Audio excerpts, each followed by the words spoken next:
Yo, this is Iman Latif, creator of Peep Game Comics. You're watching Black Comics Universe, the program that's featuring Black comic book creators in the indie community and in the pros. We are being streamed by the Comic Book Shopping Experience. You can follow the Comic Book Shopping Experience on all digital platforms. Or at _EXP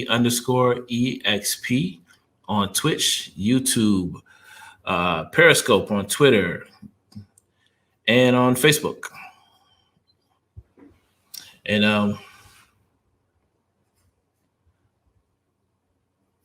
I hear you. So we're waiting for our next guest here. I'll tell you a little bit about Peep Game Comics. Peep Game Comics is a comic book platform that's dedicated to Black comic book creators around the country and the African diaspora. We support Black comic book creative teams. We rank Black comic book publishing companies.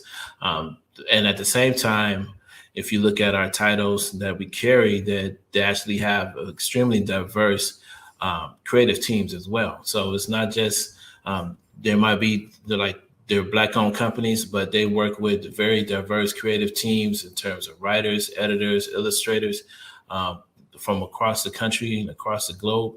So we're very proud of the diversity that you'll find on Peep Game Comics, and we're doing. Hopefully, we'll have David Crompton here soon. He's the creator of Day Black. 2 minutes, he tells me. 2 minutes. He's the creator of Day Black. No, not Day Black. He's the creator of Harriet Tubman Demon Slayer.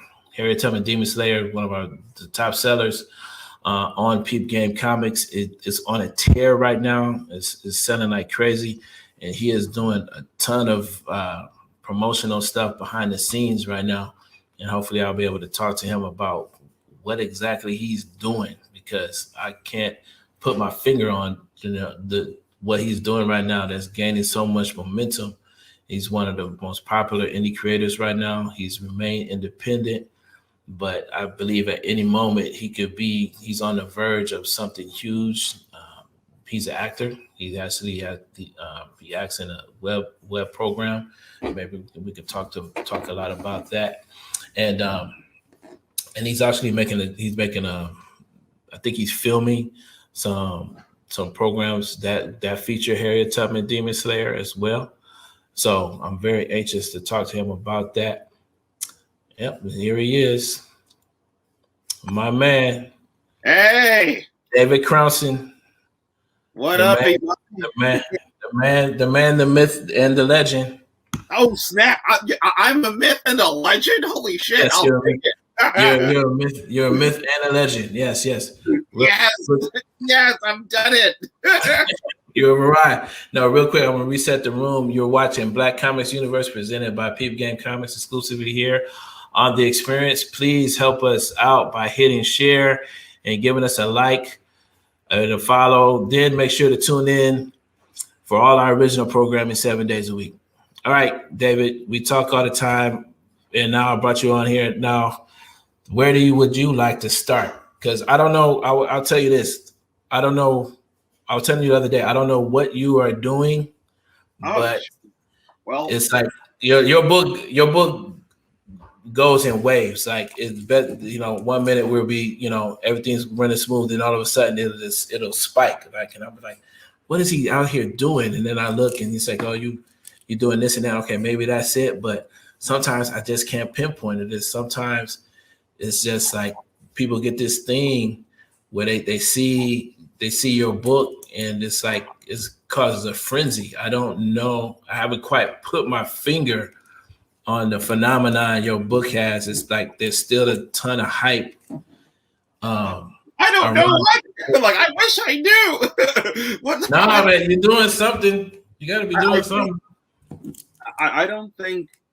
I mean, I don't think I'm doing anything different from what any of my friends are doing, really. But like for me, my own individual self, just from my own point of view, and everyone does the same thing that I do. But I know everyone also expresses it because we're human beings. We're all individuals. We're all going to express it ourselves differently, and that's what makes like Greg Anderson Ellis's book unique. What's gonna make Jason Reeves's book unique, and Walker, John Jennings, Thea Richardson, like so many, like and Jamila Rouser, so many, and Dorfees. Everyone's going to express themselves and express their creativity, and they're going to communicate that all differently. I just know, for me, I kind of don't care what people think per se a little bit, which is kind of hella dangerous because I'm writing about Harriet Tubman, a revered legend. And to me, and thank you for saying that, but so when I see as like a myth and also a legend, and she is, and also a hero. So also kind of, I don't want to say just looking at Harriet Tubman as a person and still communicating like the grandiose of what she did while adding like vampires and demons and witches and werewolves, still telling her story and keeping it like, to me, to keep it grounded. I'm like, all right, I'm gonna tell her what she really went through, and it just came off like a compelling action story. And I love my book, like I love my comic the same way, and probably more than I love, Marvel or Star Wars or Lord of the Rings, and I go hard for my comic with the. What happened? Well, technical difficulty here. We'll be right. I believe we'll be right back. Yes. We're all fans of David.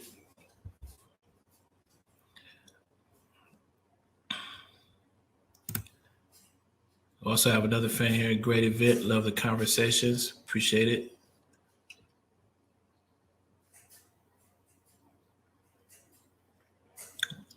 We're having a little technical difficulties here. We lost David, but I can vouch that he definitely is all about his book and his story, and it's one of the books that gets the most attention when people visit the website.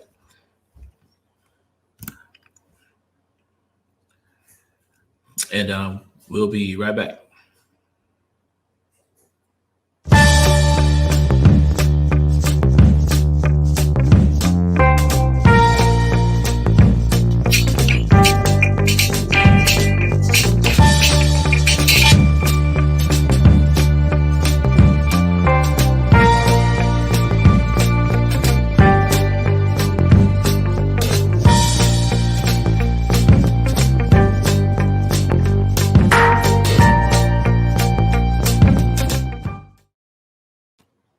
And we're back.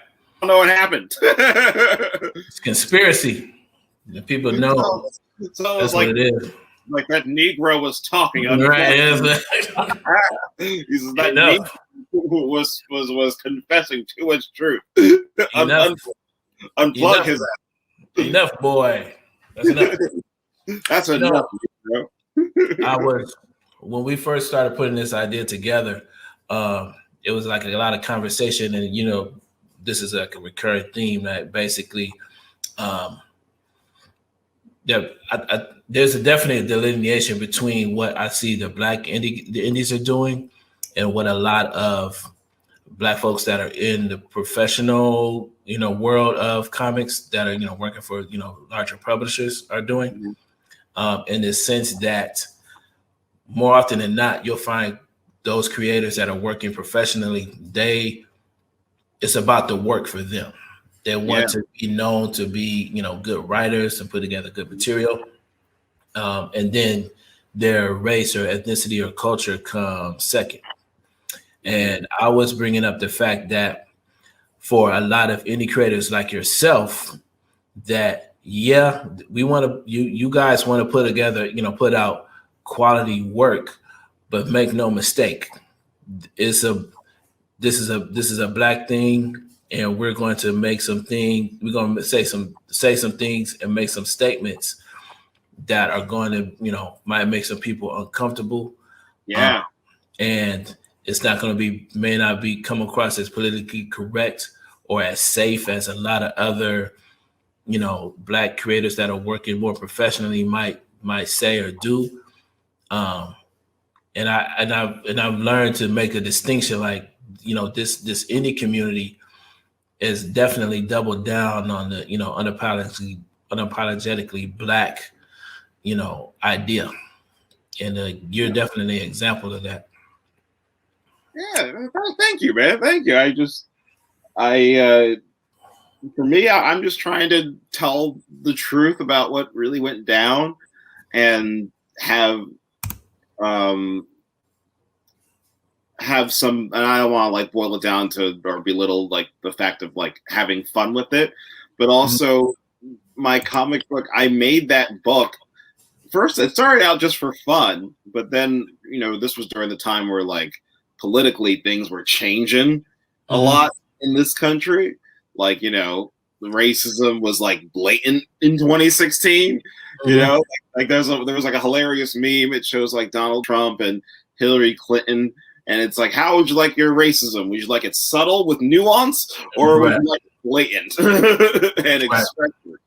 So like the comic, at least I know for me, and I know I'm grateful that some people saw it that way, that Harriet Tubman Demon Slayer became cathartic in a way, because like being a racist and being like, a white nationalist, Nazi, white supremacist, it was being emboldened and being celebrated, and people felt like good about being that way.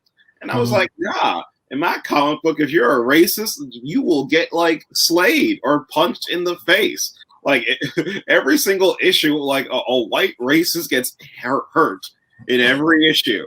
Like we can't go one issue. I think like a white racist getting punched in the face is like the, oh my God, they killed Kenny of my. It happens in every single issue, and I think maybe like issue 6 isn't done yet, so I might just sneak it in. I might be like, wait, we gotta wait, hold up. Right, we've got to kill a racist today, right? All right. I was like, damn, like there's too many like monsters and werewolves. Let's put an actual demon in this. Yeah, man. Like, I just wanted to make the book was like a catharsis for me, and whenever like I would see like Charlottesville and like these dudes with like the Tiki Torch whites marching, and like, and also like I thought like I was that naive brother. I'm like, all right, Biden's in office, maybe everything's gonna be calm, relaxed now. It's gonna be all Capitol, storm of the Capitol, and like I'm like watching it. I'm like, yo, this is my book. like literal, like I think I did like a panel thing. You could probably find it on the Harriet Tubman page. We did it as like a funny thing. It's like the guys storming the Capitol and just like the intensity of their faces, and then like did like a same energy panel thing with like from like one of the comics where a bunch of like vampires are chasing. Yeah. And I was just like, I like posted it, and all I said was same energy, and I'm like, it's not really different. So yeah. Have you been surprised at how well your book has been received since you are so unapologetic about your story, or do you think that's a part of the book's appeal? Yeah, not gonna lie, man. Like at first, like I feel better now, but like at first there was some pushback, and I thought there would be pushback from like white conservative people. Mm-hmm. I'm like, of course you're gonna like hate my book, but right. Unfortunately, white conservatives who like don't really study history were like, "This is great. You're celebrating a Republican pro-gun hero," and I'm like, meant something totally different in the 1800s, but whatever. Mm-hmm. And she was she had a gun because she was gonna shoot a fucking slave owner who was who was chasing her. Mm-hmm. But like it came from our own people. Like black people were really mad when they saw it. They're like, "How dare you do this? Like your mama didn't raise you right." And like random strangers I've never met. Like usually I have people like my friends, we roast each other, we talk shit. But random strangers roasting me, that was something new. They were like, "Yo, your mama didn't raise you right. This is inappropriate." And I was really scared because I've never like dealt with like, me and Cortland Ellis. I posted Cortland Ellis's the cover that's like the first issue. Mm-hmm. And it went like viral and all that good stuff. But then people were like, you did this, you created this. And I'm like, I'm the writer creator. Why are you yelling at me? Which I'm glad. I'd rather them yell at me than yell at Cortland. Because like, I'm like I came up with the idea and I paid him to do it. Okay. Oh, okay. But yeah, like I just with that I was just really nervous. But then people actually read the book, and then they but then there was also like a lot of like kids who said, "Hey, like I really like this. I like this is kind of encouraging me to want to look up like with the real life story, this is how it correlates." So, thank you for making this. So then, like, and it was a little bit like a little bit of the like a little bit of the older, like the crowd that's our parents' ages, our grandparents' ages were like, "How dare you make this book?" It was mainly that crowd, right? The people. But then later on, like the book came out and they saw that, oh, this is a celebration. It's not a mockery, right?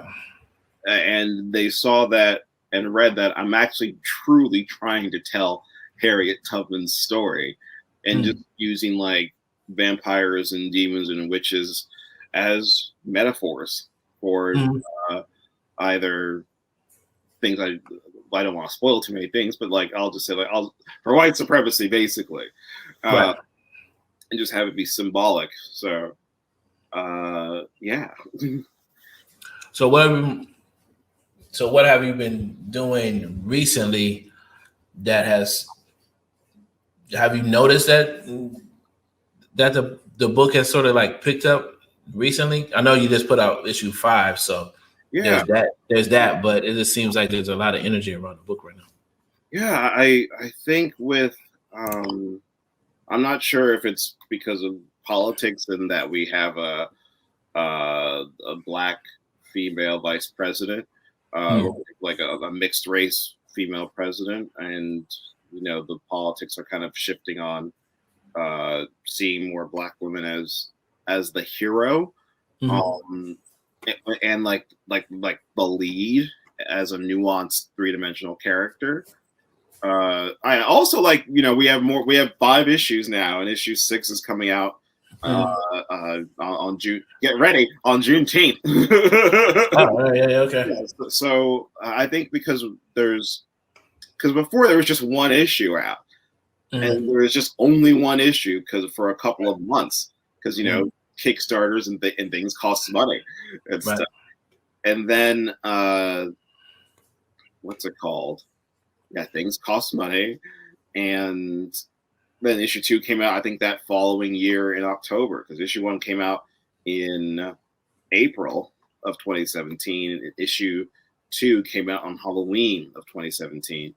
And then, you know, I had my own, like, I had certain offers and things from that. It had some hype, but I didn't really know what I was doing, and I wasn't sure. Like, oh, should I do another Kickstarter? I should have been like doing Kickstarters all the time, but like they're scary to do.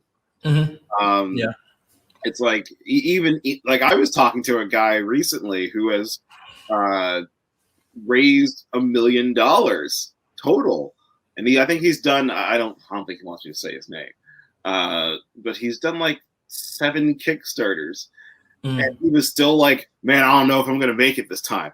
And I was like, you made 7 Kickstarters and you raised like $1 million. like $1 million. I was like, yeah. So I'm like, you know, they're scary to do. Even the most acclaimed person with a big following is like, I don't know if this is going to be like a like again, you never know, and sometimes you might have. I think there was an artist a friend of mine who I admire, who said like, "Oh, like I have imposter syndrome a lot when it comes to doing my book," and I'm like, "What? Like you have imposter syndrome?" He's like I'm just doing for now. Like I have other books I want to do besides Harriet Tubman Demon Slayer. And I love my book, but I think after issue like this next volume, I'll probably like focus more on my other stuff. And like this one colleague of mine has like 4 different things out, you know, and I'm like, man, like I would love to have like, you know, Harriet Tubman Demon Slayer and like this other book I want to do. They're all kind of like one shot, like contained, like 80, 90 page graphic novels, basically. Right. But yeah, so did you have your own version of imposter syndrome? Yeah. Oh yeah, man. Because like I was getting ready to do like because I'm like oh like was this a fluke maybe? And so like by issue 2 you were wondering like is this? Yeah, but yeah, I was wondering that because I'm like oh like is this? But silly me, like the book had been out. It was just issue 1 and 2 for 2 years. I think longer than that. And that was because I would get publishers would approach me and make offers to me, and but either, you know, just disrespect to those publishers, I appreciate that I was able to be in those rooms and to be considered. I'll have just 2 issues of my comic, but either they wanted to water it down, they wanted to have more white saviors, they wanted to have more. They wanted to have more Black brutality and torture porn, and tried to call it character development. And I'm like, hey, my defense was, I'm like, yeah, I think we've seen that a lot, like enough. These are the actual conversations, and yeah, these are actual conversations, and conversations with like, I don't want to name names, but no, I understand. But like big, like some of the bigger indie publishers who were offering creator-owned imprints. So, like they were like, and it was a tough thing because like it was like, we'll give you $60,000, David, to make a trade paperback of Harriet Tubman Demon Slayer, but we need to see Harriet getting whipped a bunch of times. And like, and can you have them rewrite issue 1 to be based around Harriet Tubman being whipped and beaten? And I'm like, whoa. And I'm like, no. And they're like, we want to know Harriet's full blown origin. I'm like, no, I want to keep it mysterious. Like this isn't the 1930s where it's like you learn about the origin of Superman in the first page. You know, like I think the Miles Morales like story when Brian Michael Bendis did it, like his origin is told through the course of 8 issues. You know, like he doesn't get the costume. He doesn't get it till issue 6, and he doesn't become Spider-Man till like issue 8. So I'm like, no, like I want to kind of make Harriet Tubman a little bit of an enigma a little bit. Hmm. and kind of keep raising questions. Also, from a business perspective, I'd rather have people keep coming back to find out. I'd rather like keep raising questions instead of like just answering them with each issue. Right. And still making the characters interesting that you want to know, like, hey, so how did this happen? Like, what's Mhm. going on? You know, like I haven't even said how Harriet Tubman got her power, really. Right. You know, I haven't explained it. So, Mhm. and I will eventually. It's going to come like in issue 8. Mhm. Um, but yeah, I just yeah. So basically, all these publishers had made offers, and I just didn't like any of them. And then I just decided, like, okay, I'll just do another Kickstarter, and was nervous about it. And then we were Mhm. really successful during it because all the backers came back from the previous Kickstarter, and then we made some Mhm. new people. Um, Mhm. and then I got another big publisher to offer me something, and it was a similar thing where like Mhm. actually no, they gave me like a bunch of creative license to do whatever I wanted. I Mhm. think they wouldn't let me release it on certain times. Like I wanted to release issue 3 originally um, on Halloween of 2019, and the reason being is because like it was the same week that Harriet movie was coming out. And Yeah. it was Halloween. So I'm like, come on, it's like the perfect week because we can do a horror thing and then also do some advertising with the Harriet movie. Mhm. Like let's do it. And they were like, no, David, you have to wait till and I'm glad this didn't happen. So you have to wait till June of 2020. And we want to do a trade paperback. And I was like, all right. I'm like, 2020 gonna be my year. Oh wow. Yeah. but these people, I think, they decided to do. I don't want to like just be too easy, but this is what happened. That they chose like last minute. I said, even though I had done a Kickstarter, a second one, and it was successful.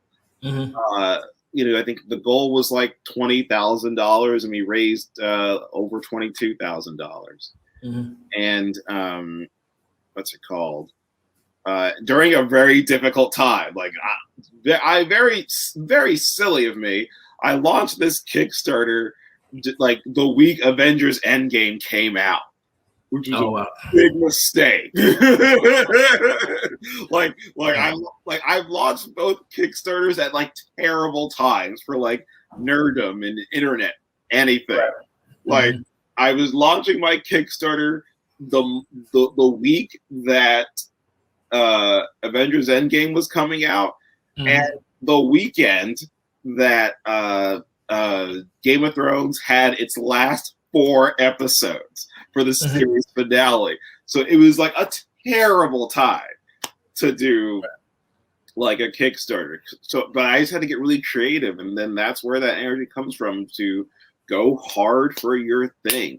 Like it's Avengers Endgame, like it is Game of Thrones. Like yeah, like let me passionately love my book, Right.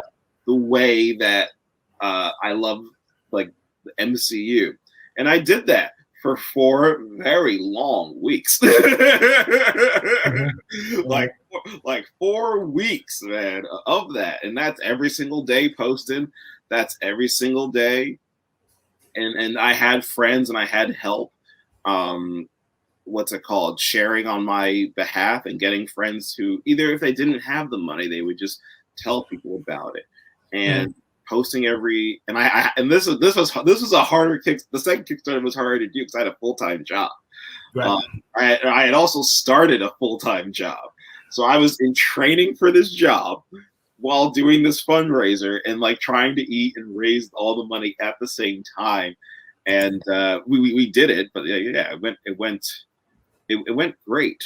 But yeah, I think after like these publishers, they'll make you offers, but ultimately, I think it's just better if you can keep doing Kickstarters and just start your own company. That way you can. I like calling my own shot. Like, Mhm. um, what's it called? I like that. I like that I can just say, hey, like I'm gonna release my book on March 10th, or I'm gonna do a special on March 10th, because what's it called?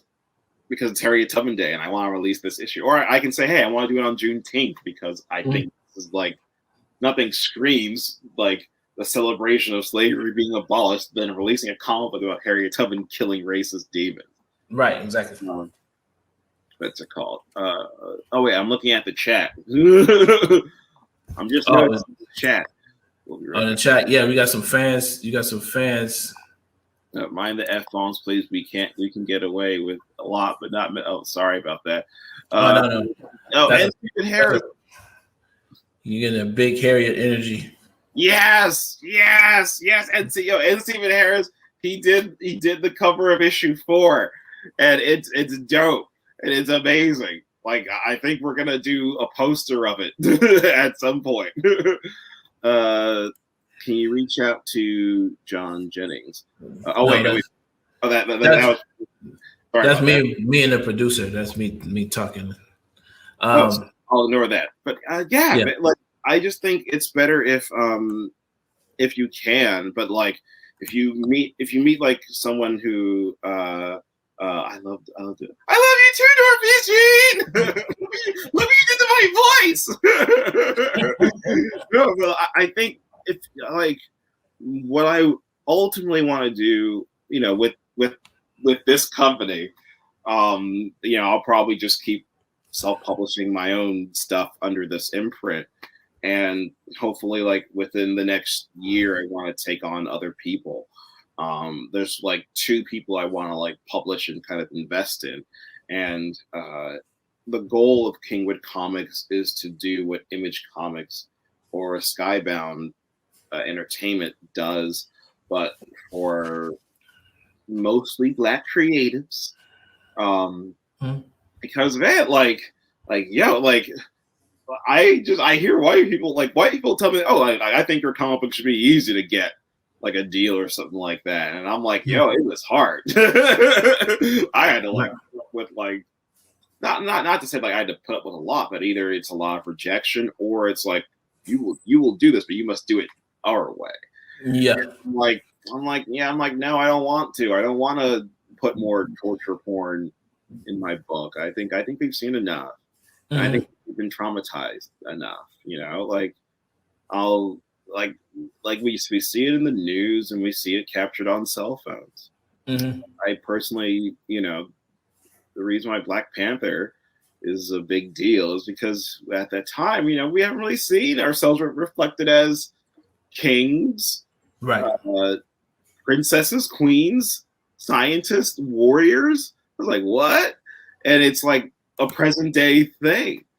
And, you know, he's like T'Challa, may he rest in peace, Chadwick Boseman, is considered like he's the wealthiest person in the MCU. You know? So right. I'm like, so it was an interesting, new, cool thing. Can you see yourself doing superhero comics? Can I see myself doing superhero comics? Yeah. Yeah, I could.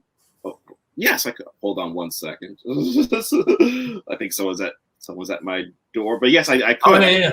Hold on one second. No problem. What's happening? Oh, sorry. How much longer will you? I'm here for a little bit. Okay, I need to put stuff in on the side of the bus. Just got a little pause for the cause. I'd like to remind everybody you're watching Black Comics Universe presented by Peep Game Comics, exclusively here on The Experience. Please help us out by hitting share and giving us a like and follow. All right, yeah. So yeah, can you see yourself doing superhero comics? Yes, I could, definitely. I could see myself doing, what's it called? I would love to do like a Spider-Man book.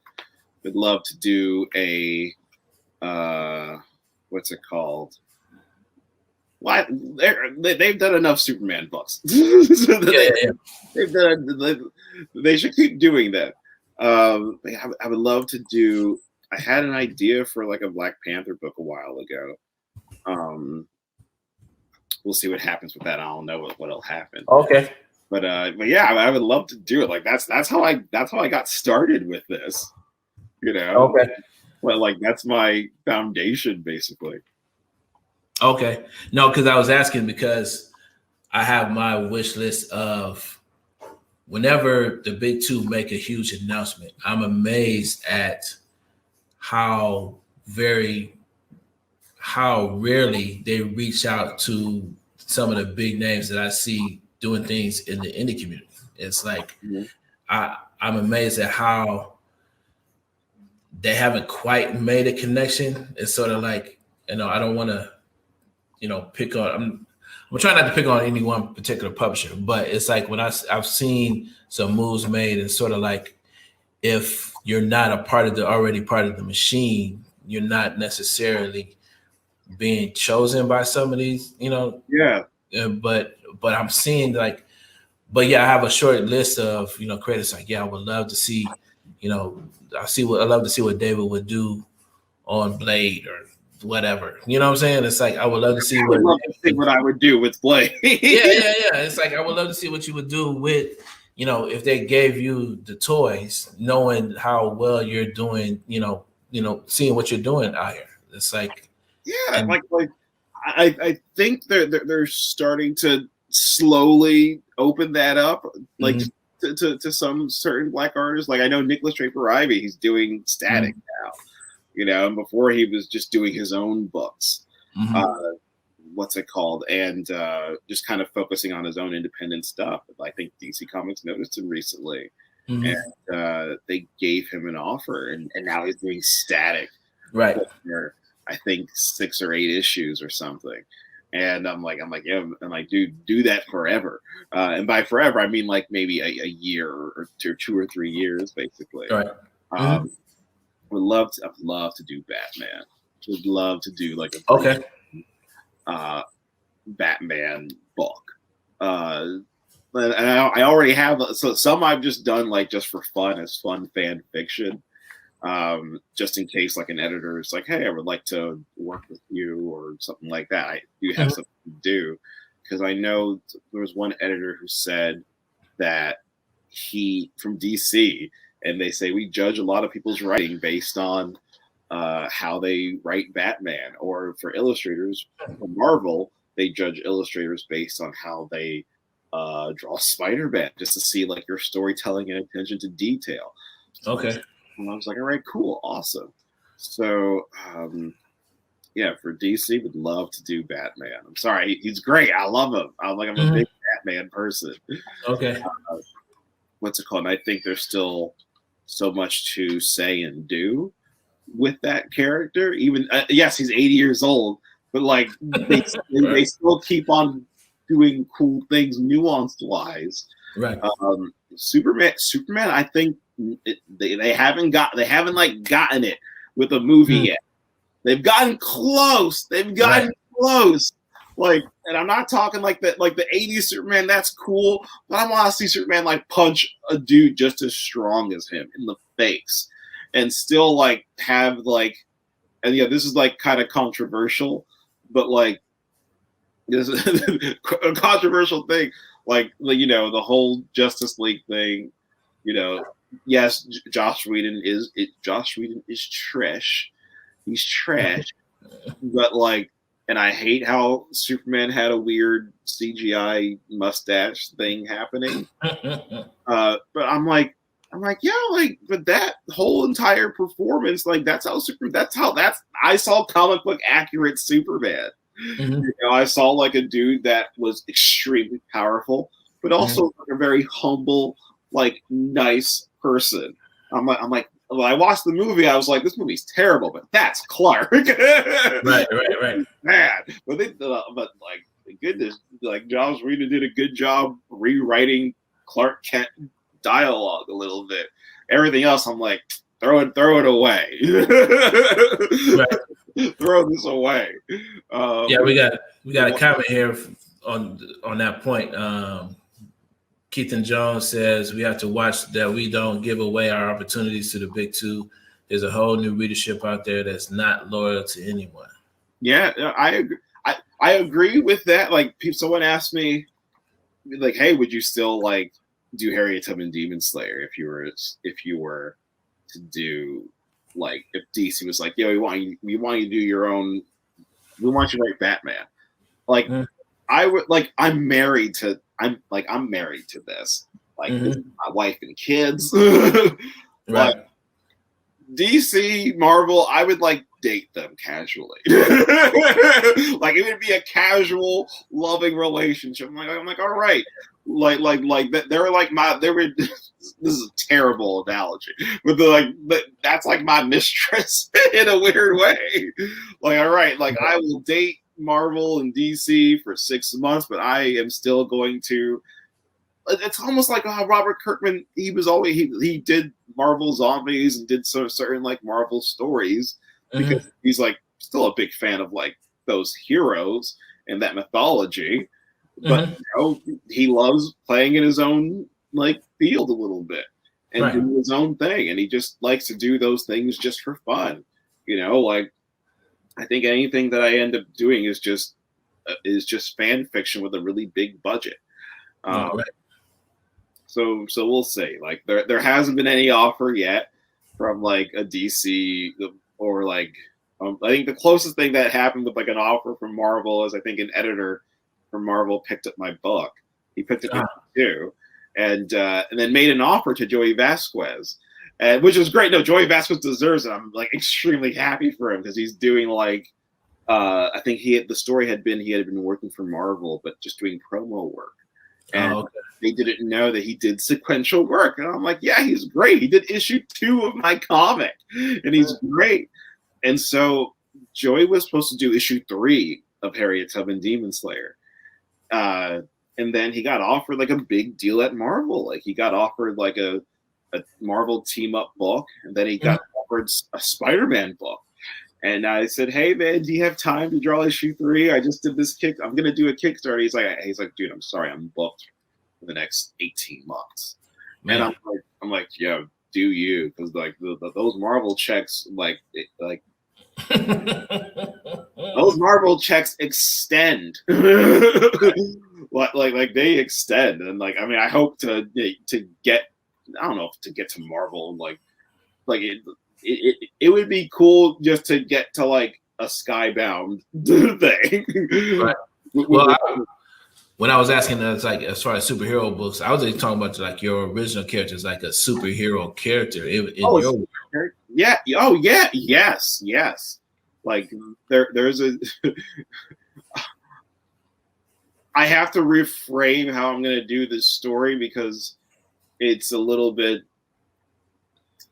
It was going to take place like in Sarasota, Florida, and it was going to be like about like weird things happening in Florida, and it was kind of going to be like a mixture of Unbreakable meets kind of like Static in a way, or like because if you look on the news, the weirdest things happen in Florida. There's always some like weird, crazy thing.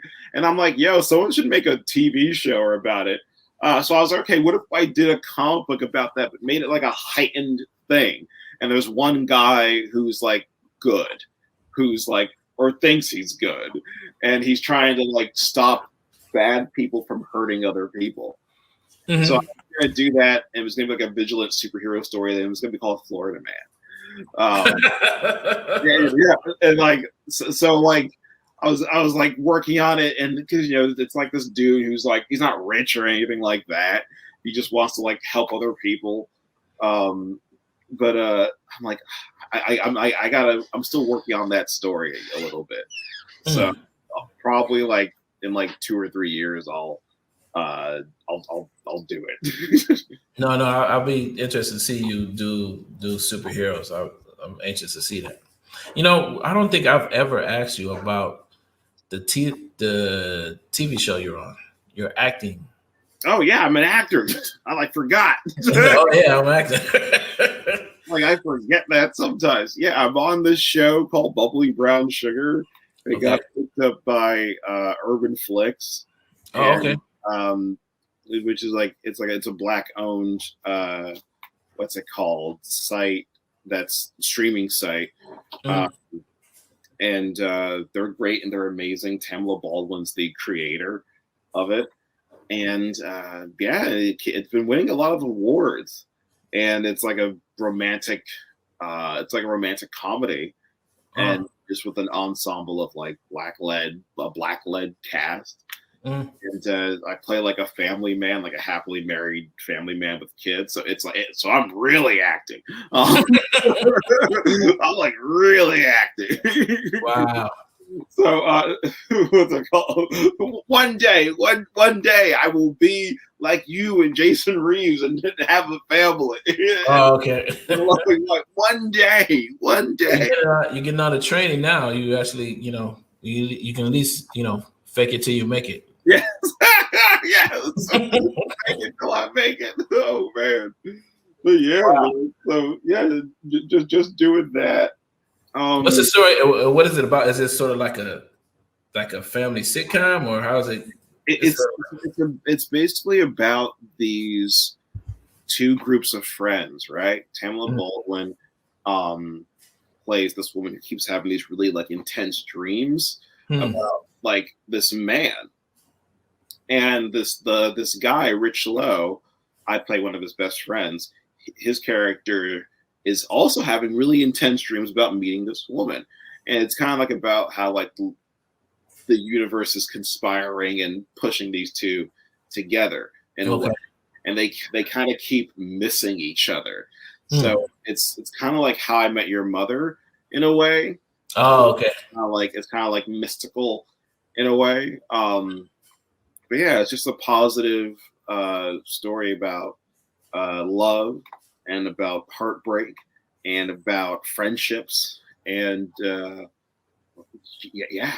and just how these people deal with it and how it keeps evolving and how like their friendships change and also like the nuance of friendship. Like I was watching like How I Met Your Mother and like all they do is roast each other a little bit, which is funny. But I'm like, yeah, this would get exhausting after a while. Right. Like in our story, like there's a friendship breakup, which we haven't really seen that happen. It's very nuanced. Like they come back together. Minor spoiler alert. These like they break up, but they become friends again. But also kind of getting underneath. There's characters who are in abusive, toxic relationships. And do a good job of kind of showing the nuance. That's thanks to Tamla's writing, where they showed the nuance of this abusive, toxic relationship, where this woman wants to leave this bad guy, and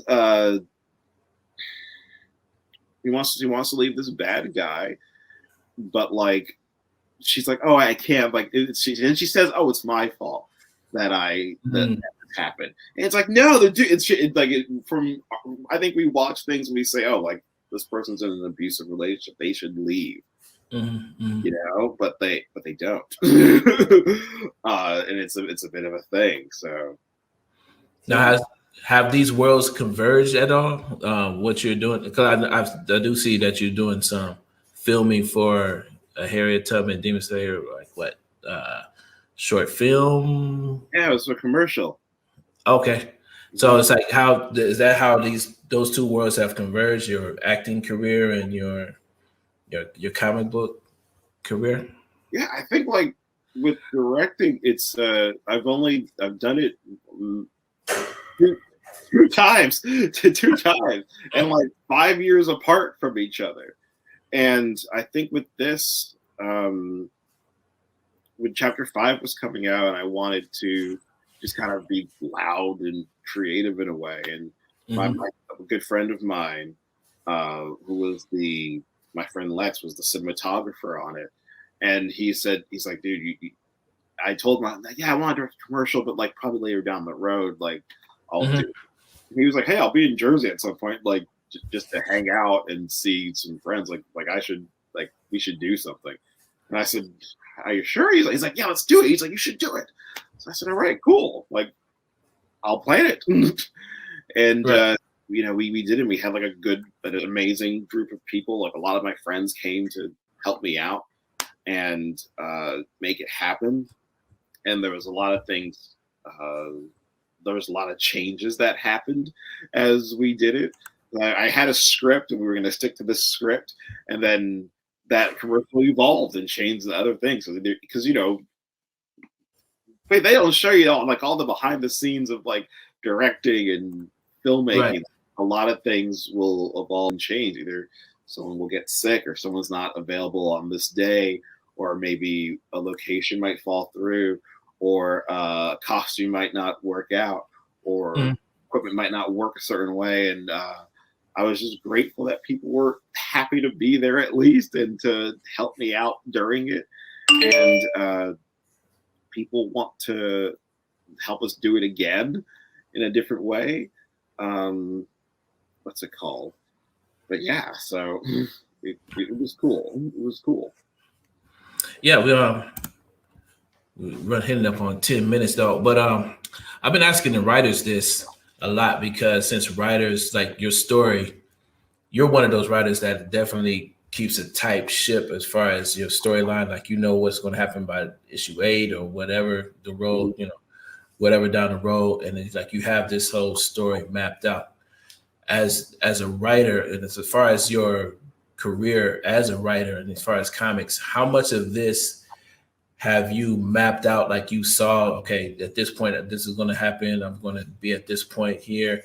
And, this is going to be a turning point here in your career. How much of that have you mapped out, and how much of it has been sort of like by chance? With everything with Harriet, you mean, or with just period? As far as just writing, just a whole thing. How much of it have you really like mapped out, like written out and planned, and how much of it was sort of just like I'm winging it? What could one, It's 50-50. It's 50% me winging it and 50% me planning it, because if I was planning it and things went according to plan, like issue 3 would have come out in like 2018. It would have come out like in June 2018. But Joey got really busy with his thing, and then I kind of fell into. I still audition for things as an actor. I'm always like, still getting. I have an agent and a manager that represent me, and they still put me out on auditions, and I still self-tape for those things. You kind of you hope for the best, like I think in 2020 I was supposed to be on a full-blown tour. Like, I was going to do a different convention at least once a week, just be in a different place every single weekend, just be someplace different. But yeah, like I know for Harriet, I planned out that I want to do 200 issues. And, I want to release another creator-owned book, Nightmare in Newark. That's my next thing. On Thanksgiving, and then release my other book in 2022. And Bubbly Brown Sugar, I know she wants to do a season 2, and that'll come out probably in 2022. And hopefully I'll keep acting and booking more things and do more book sightings and do stuff like this with you for the rest of the year. And I know today's speaking of plan, today's a plan day, like I'm doing 4 different podcasts today. So it all kind of fell on, I think, just because everyone's schedule kind of converged to have it be on Sunday. And I'm like, all right, fine. We'll do all of these today, which I don't mind, because I'm grateful that people want to talk to me about, a funny idea I had at 3 a.m. randomly. Now it's a thing people can read and watch on the internet. So I'm not trying to complain. I'm grateful. It's a cool thing. No, yeah, definitely. And I just let everybody know you can find Harriet Tubman Demon Slayer on Peep Game Comics. You can find issue number 1 in our premiere edition, which is going pretty well, actually. You might be interested to know. And I think your book is one of those books that are actually going to be a very valuable book down the road for sure. As far as in the trading, in the as far as the trading market. I think it's gonna be one of those, you know, rare finds in the near future for sure. And you can also find it on your website too, right? Yes. What's it called? Yeah, you can find it on. What's your website? Well, I don't have a website yet. I don't have a website yet. Sorry. I don't have a website yet. I was supposed to have a Kingman Comics website. Okay, sure. What's No, it but you called? can definitely find it on Peep Game Comics. Yeah, for digital copies, you can find it on peepgamecomics.com. For physical copies, for now, just DM me at Harriet_Demon Slayer or at D Crownson, and you PayPal, Venmo me. I'll have it shipped to you via through 133 Art Printing, owned by Jason Reeves, a Black-owned company, and and I'll sign them too. So yeah. Awesome. Thanks for your time, man. I know you got a busy day. Thank you for having me. Appreciate it. Yeah. Anytime, man. Next time we'll have plenty more to talk about, I'm sure. Yes, of course. Yes, please. Yeah. Juneteenth can't come fast enough. Yes. It's going to be fun and exciting and a lot of work, but great. It'll be good. Well, we're going to have fun. All right. All right, sir. Talk to you soon. All right. Thank you. Thank you. And as a reminder, this is you're watching the Black Comics Universe, brought to you by Peep Game Comics, the platform dedicated to Black comic books and Black comic book creators. Streamed live on The Experience, the comic book shopping experience. You can follow us on all the digital streaming platforms: Facebook, YouTube, Periscope, and Twitch. And you follow them at _EXP.